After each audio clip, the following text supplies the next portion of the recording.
Ladies and gentlemen, I hope you're doing fine. I'm also okay.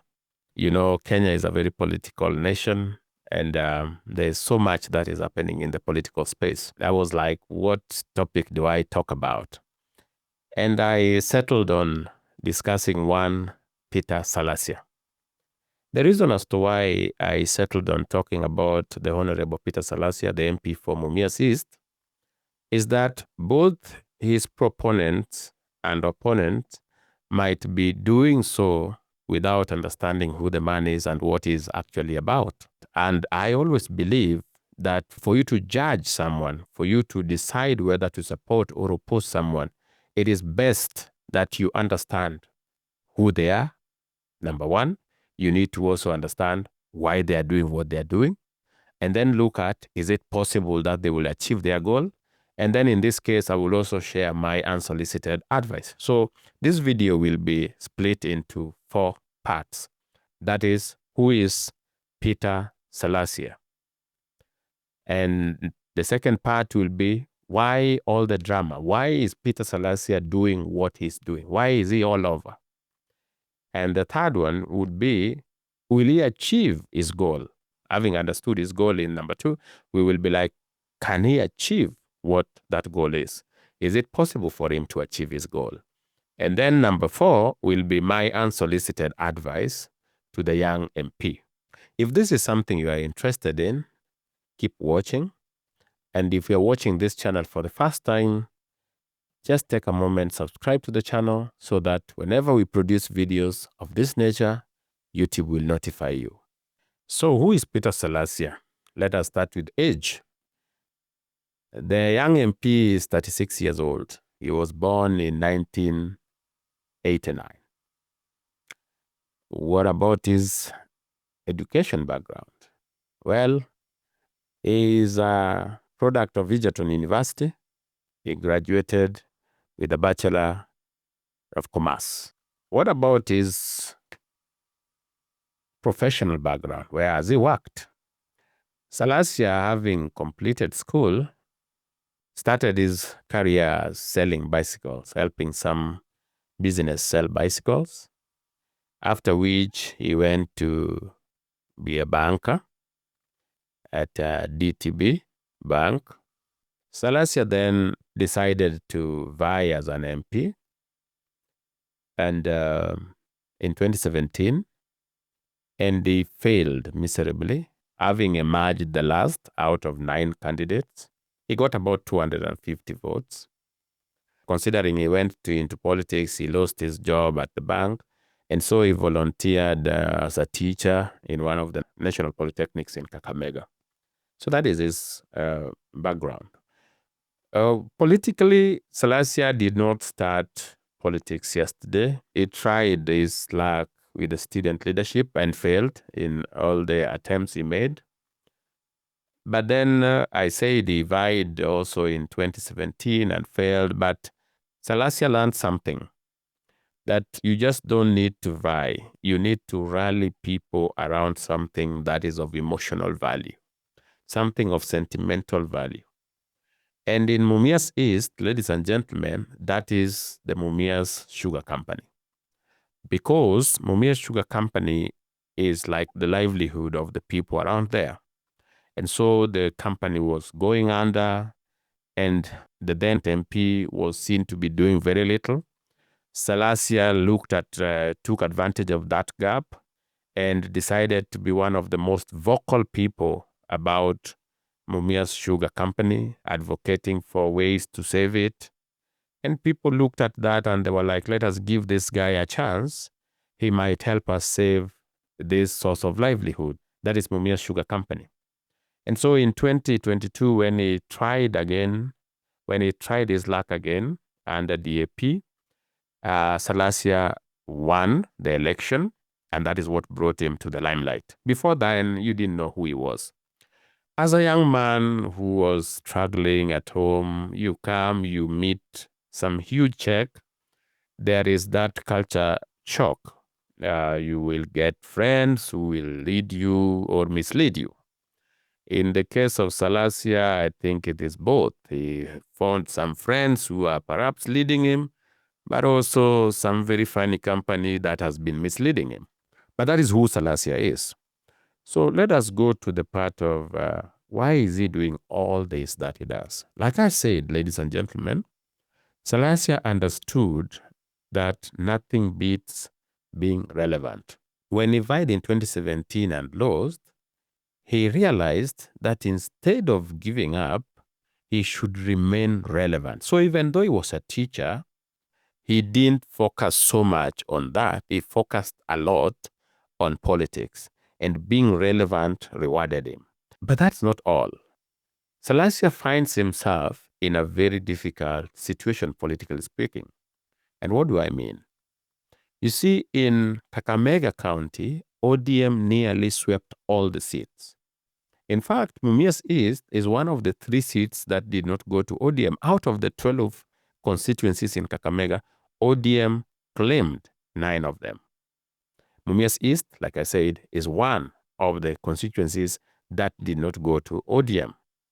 And so to be relevant, Salasya must find something that would make these people to still vote for him under a different party than ODM. Because Eugene, who is his party leader, is not with Raila. In 2022, it was a different case. Eugene and his DAP party were supporting Raila Odinga. Now they don't. And Raila Odinga has serious influence in the following counties: Vihiga, Busia, and Kakamega. And when I say serious influence, I am not mincing my words.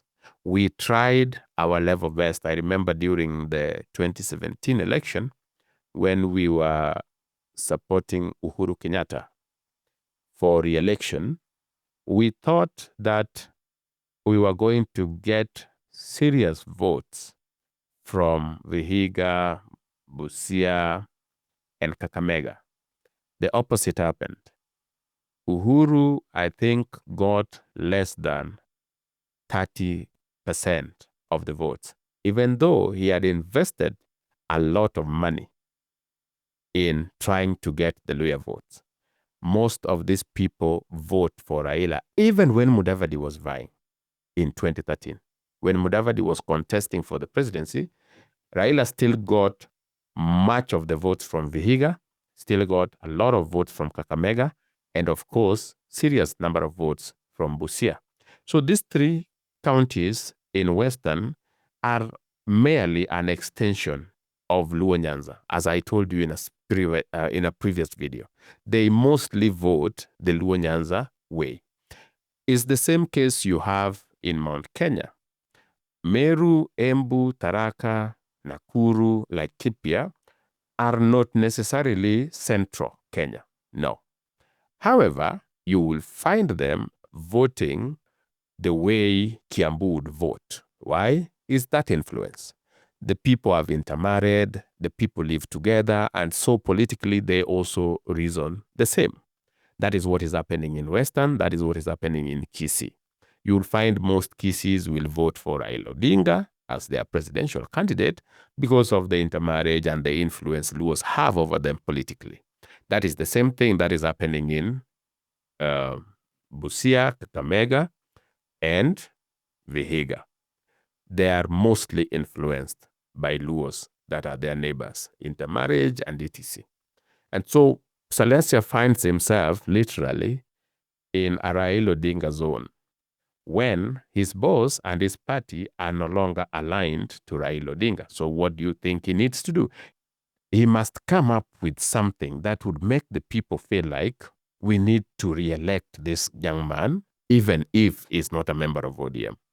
And that is why Salasya has been all over. He is applying the law number 6 of the 48 laws of power. Court attention at all cost. He did that before, and it rewarded him with an MP position, which he was not expecting. Now that he has tasted power, and he has seen how beautiful it is to have money, and you can see how he lives his life, sometimes reckless, Salasya does not want to go back into oblivion.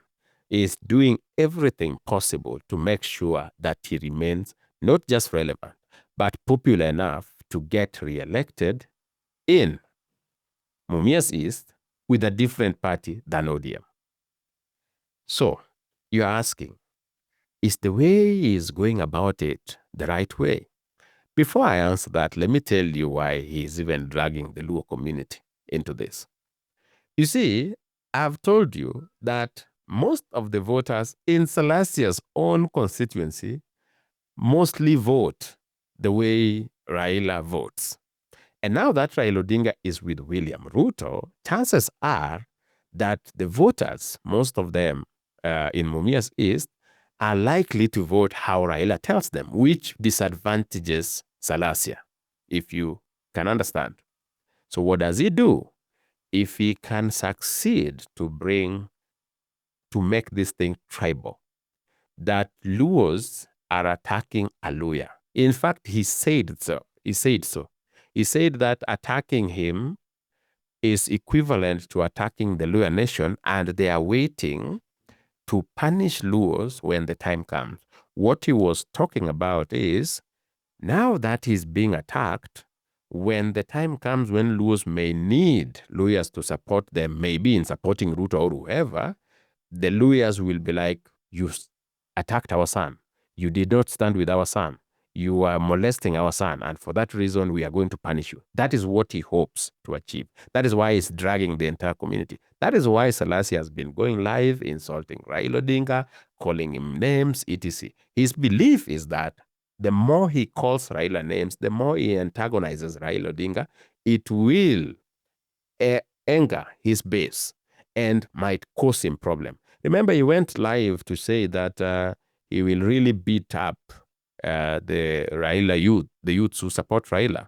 And this was done deliberately. The intention was that he makes these people so angry with him that when they find an opportunity, when they meet him, chances are that they would become violent. And that is what Salasya wanted.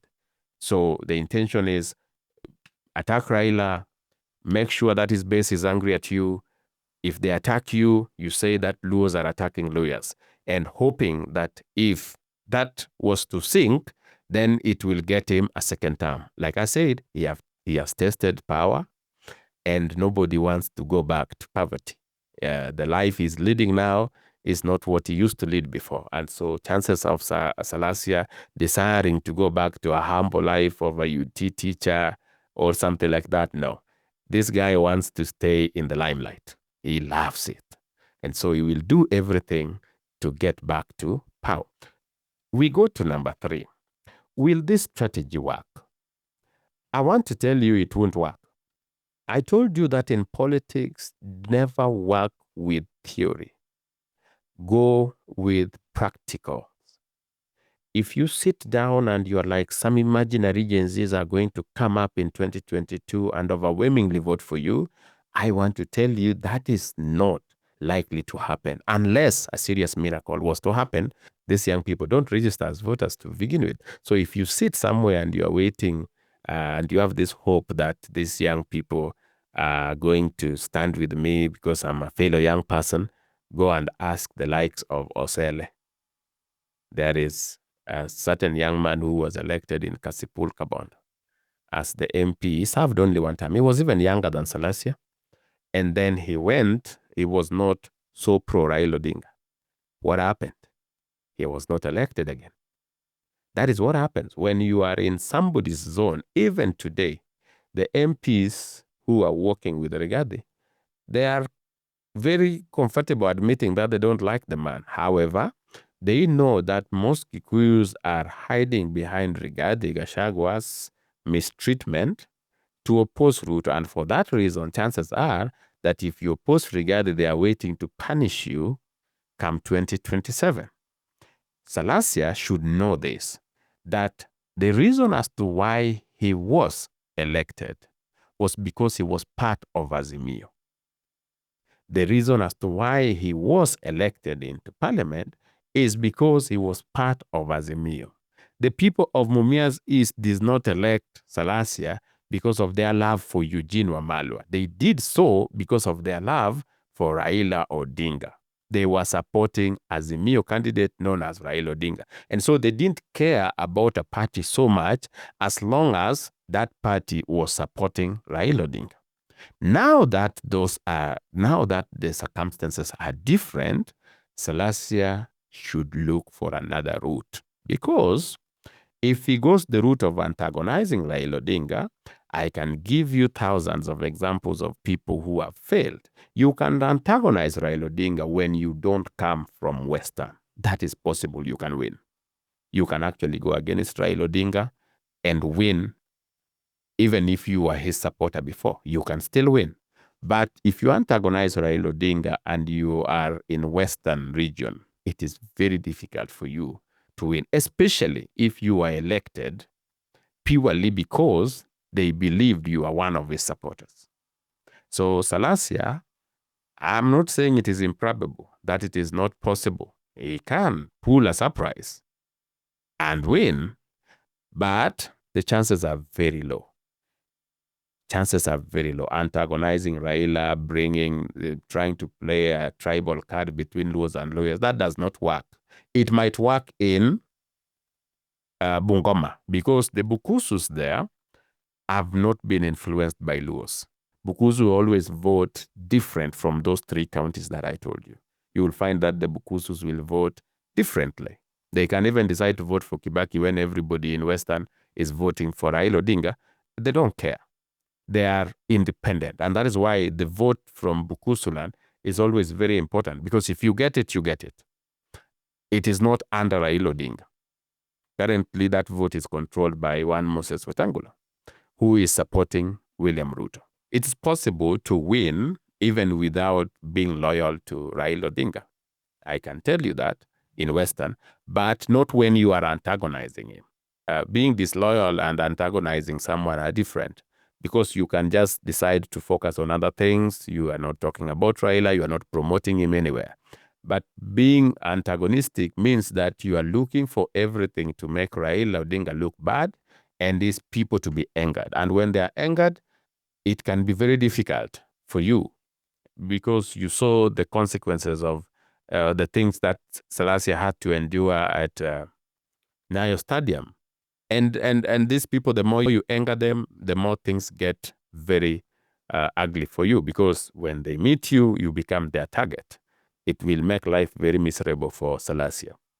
I don't think he can achieve his goal of getting reelected using his route of antagonizing Luos and of antagonizing Raila and hoping that there will be a rift between Luos and lawyers. There might be a rift between Luos and lawyers, but I don't think it is something that is going to happen overnight. I don't think so. I don't think it is something that is going to happen overnight, that Luos and lawyers are going to have issues just over Salasya. I don't think so. What is my advice to this young MP? First of all, he achieved a lot. We have to give it to him. It's not easy, trust me, for a young man of Salasya's means to win election in very competitive politics of Western. And for him to win that was a big achievement. That is why I've always avoided talking against or pro Salasya. You can check all my platforms. I've never even mentioned the guy, even once.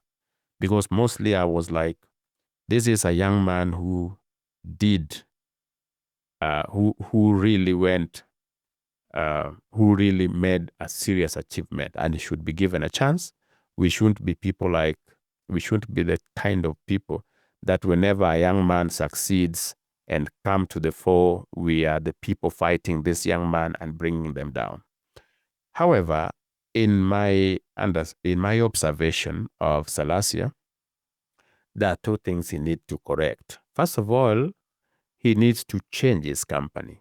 They say bad company corrupts good moral.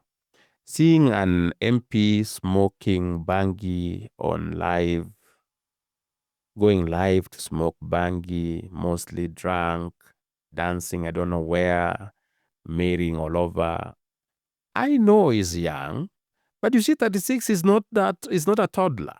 In where I come from, when you are 36, you're supposed to be a serious adult. I don't have a manual for what a serious adult should be, but I know what a serious adult should not be. You are not supposed to be, as a leader, being seen to be that reckless. Even the flashy Mike Sonko is not usually seen smoking bangi or taking alcohol and then no. You won't even, and he's a very flashy guy, Mike Sonko, but you won't find him doing all that. So I think Salasya need to call himself into a meeting and re-strategize in terms of who his friends are. He needs to change his company because, as I've told you, bad company will always corrupt good moral. So he needs to change his company, number one, so that even if he was to be against Raila Odinga, even if he was to be anti-William Ruto, even if he was the one to criticize this government from morning to evening, people would not have issues with this lifestyle.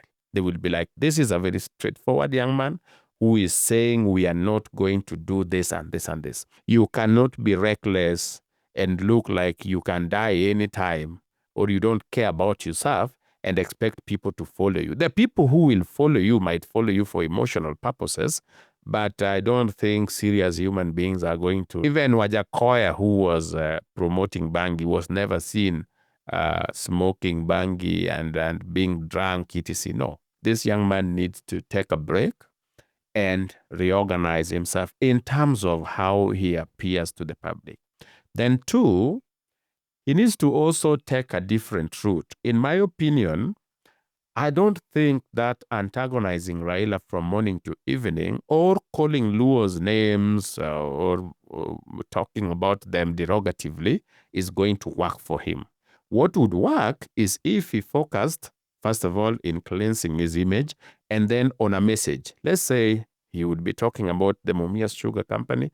If there are challenges, if there are things that he would want done, he should focus on that. And when he focuses on that at national level, it still gives him his heart desire, which is publicity. He will still get it. But if you asked me if he wanted to be reelected easily, he just needs to join Raila Odinga, join ODM, something like that, and get reelected. Ladies and gentlemen, I don't know what you think about Salasya. Do you think this guy is on the right path, or does he need to make certain changes in his life? Let me just hear what your opinion about this subject is. That's what I wanted to say from my end. If you found value in this video, kindly like it and share it with friends. And also, let us engage in the comment section. Let me know what your views are on this topic, or if there is a subject you'd want me to talk about. Otherwise, if you're wondering whether the Raila Ruto coalition can win the 2027 election, watch this video.